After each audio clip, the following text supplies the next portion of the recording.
Hey guys, I hope you're doing well today. Dr. Shook here, and we are going to talk about a super important topic of toxins. We're going to talk about their impact on hormones. We're going to talk about their impact, and one of the things that we're seeing in the scientific literature, in particular the impact of these chemicals on obesity and how they drive obesity. They're literally called obesogens.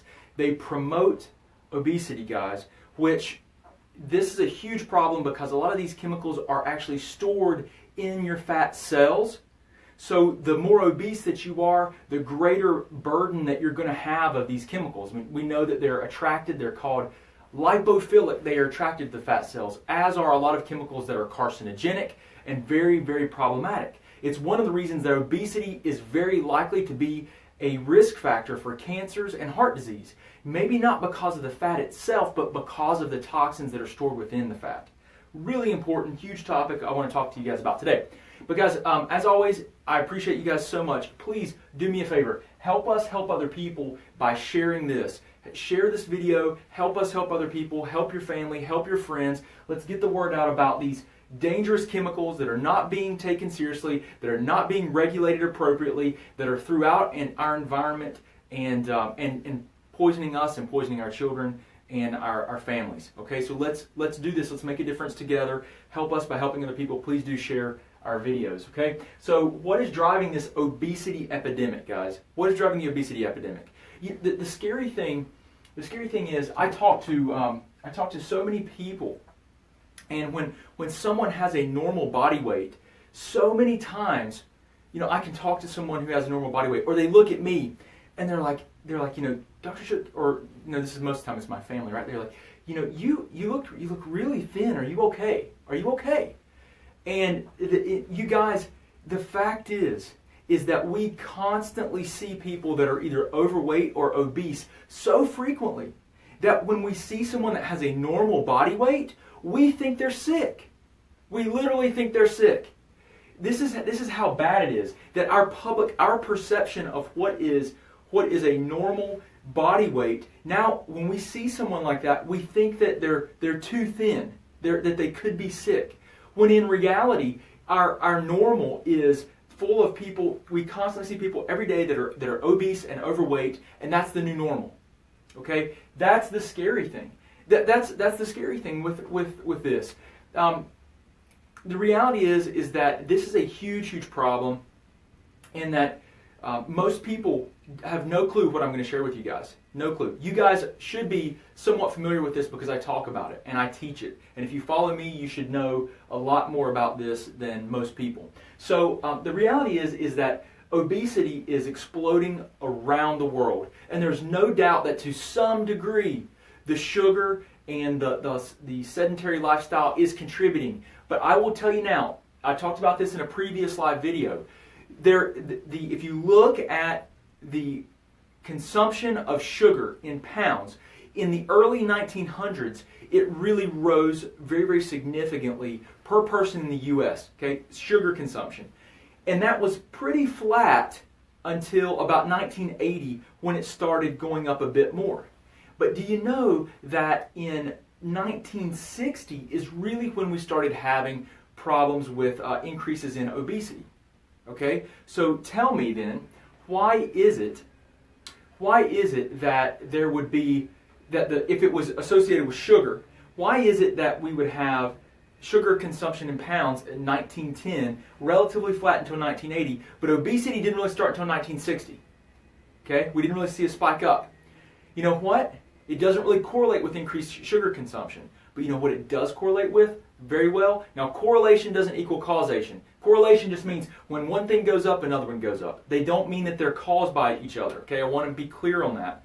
But it doesn't correlate. Obesity does not correlate with sugar. What it does correlate with is it correlates very closely with the increased utilization of pesticides and herbicides and chemical production and use. That's right, and this is why, because this is why I think it happened. This is what a lot of people that are looking at this and trying to sound the alarm on this problem, think about this, and I believe you'll see it's true, and you're going to hear so much more about this. And the fact is, though, is you don't have that much time. You don't have time to wait until it becomes a public, until there's a huge public outcry, which will probably be years, because your family, you and your family and your children and unborn children are at risk for this. There's tons of literature. I can talk until I'm blue in the face about this stuff, guys. So, how many have you been told you just need to move more and eat less? How many of you have been told that?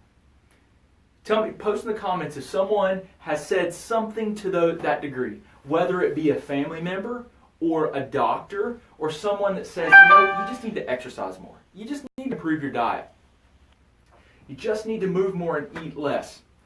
The fact is that plays a much smaller role in body weight than you would ever, than I think we currently understand.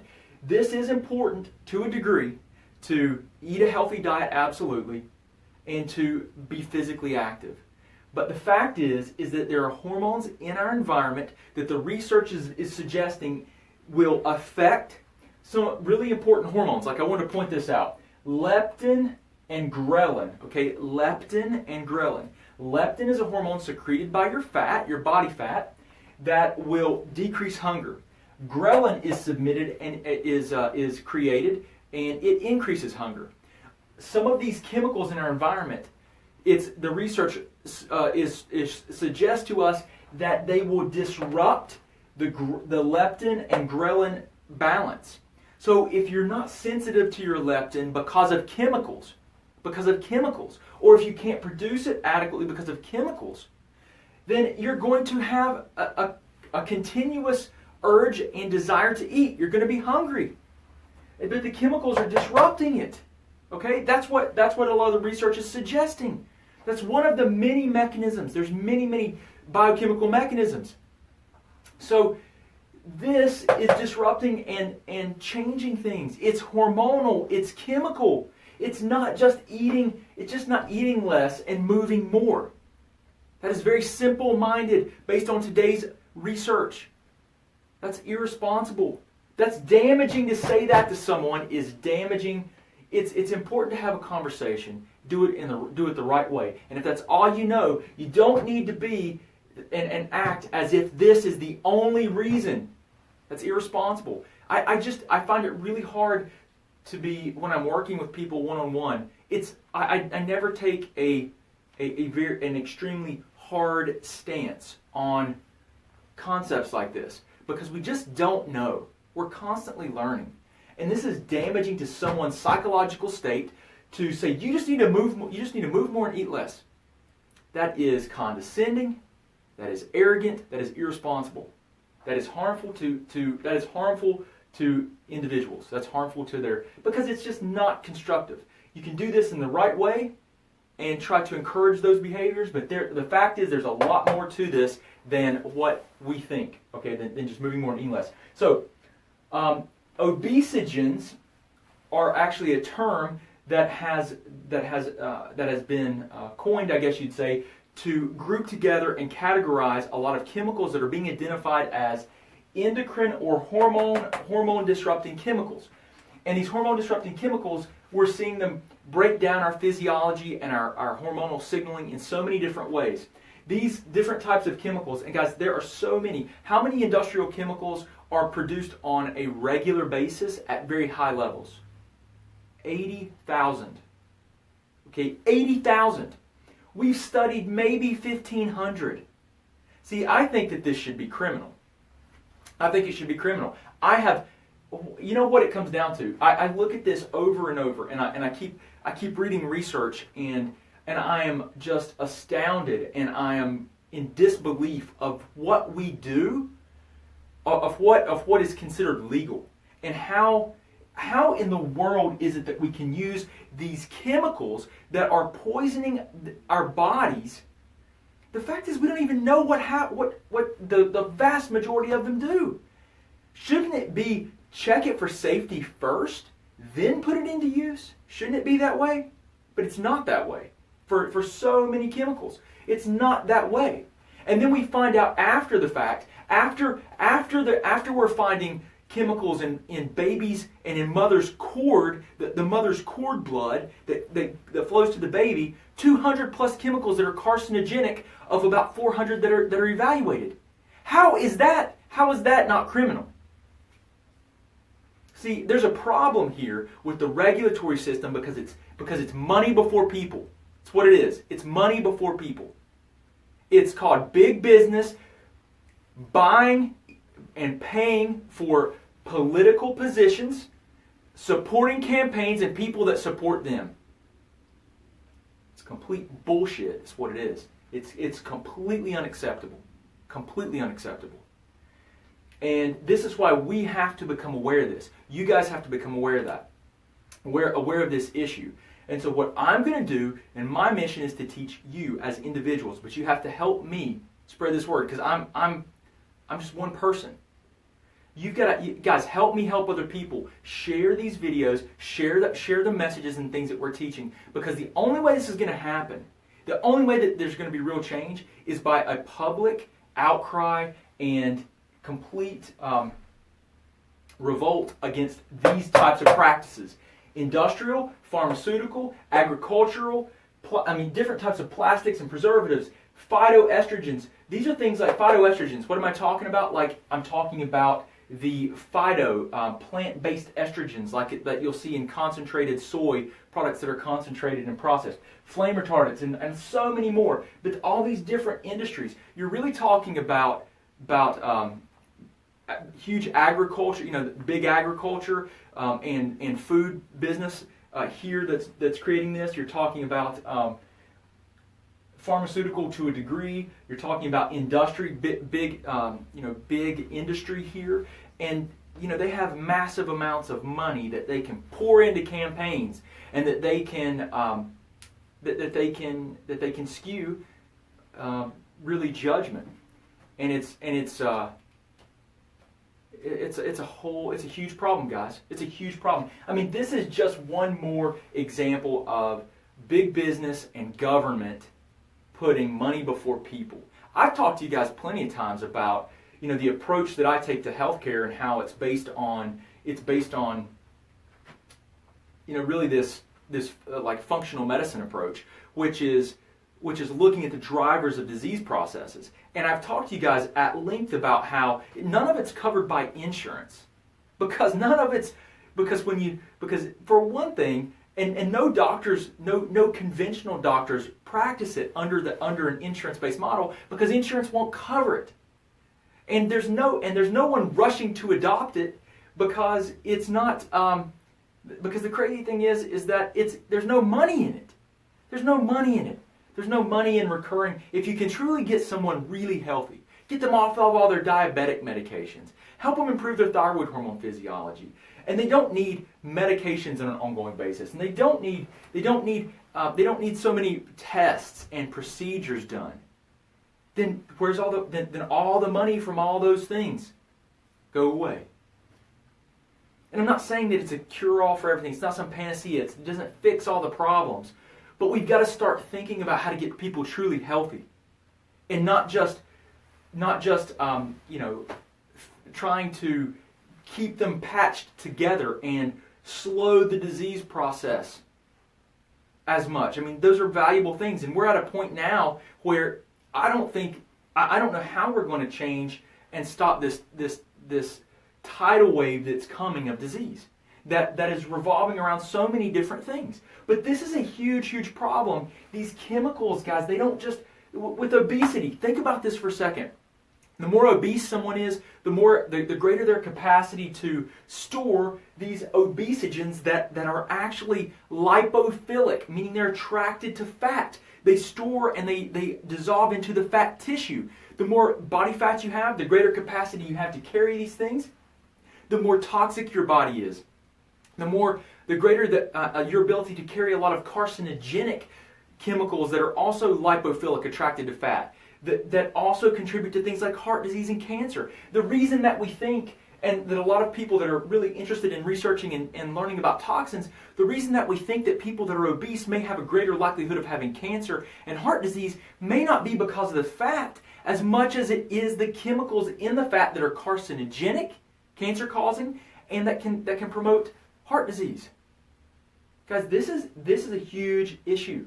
So I want to talk to you guys about this, make you more aware of it, so that you can empower you can become empowered, you can be an active participant in your healthcare, you can start speaking out and sharing this information and learning for yourself some of the things that I'm trying to teach you. You've got to help us help other people. Share this again with your family members and your friends. Help share our videos and this information so that people learn about it, so that we can come together and we can say, you know what, we demand better than this for our families, our children, and the future of this world. I mean, if you care at all about your kids, then and about yourself, you've got to speak out about this. So, what I'm doing is I'm trying to teach you guys as much as I can. And I'm doing monthly webinars. If you want to learn more about what I think are the three greatest threats to our health right now, three greatest threats, chemicals that are the greatest threats to our health, and how I think we need to be testing for these based on the information we have, you can go to nomoretoxicbody.com and you can register for our webinar that's coming up July 13th. Okay, you can register for the webinar there. But guys, help us help other people. I can't stay on any longer today, but I hope this has helped you guys to better understand that your health problems could very well be coming from, and you may be impacted by these endocrine, these hormone disrupting chemicals that can drive obesity.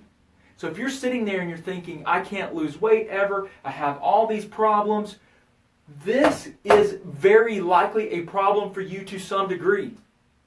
Because it's a huge problem when they do random testing and they look at these chemicals in people's blood.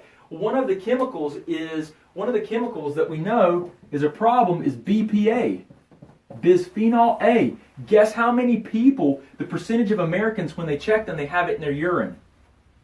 It is, 90%.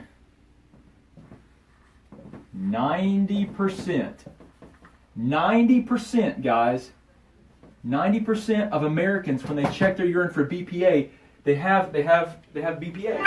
90%. We know this is a thyroid hormone disruptor. Guys, all these, I could just go on and on and on talking about how these disrupt all of our hormonal physiology to some degree. I mean, just about every bit of it. I mean, there's so much evidence.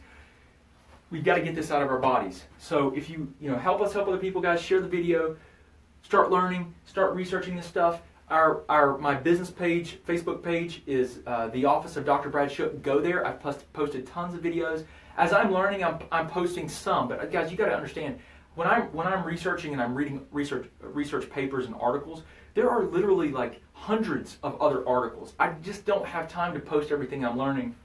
I'm trying to condense and summarize and throw concepts in here, and that's really what you need to be focused on, not the minute details as much. But we've got to get this stuff out of our environment. We've got to get it out of our bodies. If you want to learn the three greatest threats that I think that we have as humans right now, toxins go, and how I think we need to test for it, join me on the next webinar at nomoretoxicbody.com. Guys, I appreciate you so much. Hope you have a wonderful, wonderful weekend. I may be able to do some live streams this weekend. I may not. But happy 4th of July. Appreciate you guys so much. And really, look forward to trying to help you guys as much as I can. Post your questions and comments. We'll try to help you and give you feedback as soon as we can. But guys, have a wonderful, wonderful weekend. Be safe out there. And thank you so much for following us and joining in on this conversation. So I'll talk to you guys later. Hope you have a wonderful, wonderful day. Hey guys, Dr. Shook, thank you for viewing our videos. I hope they help you out. If you want to, just subscribe to our channel somewhere here. You can watch a video that YouTube's actually selected for you, so hopefully it'll help you out. If you need any other information or resources, just look in the description. We've got links to our website, to our 9 lab test guidebook, and everything else that we do. I really appreciate you, and I hope you guys have a great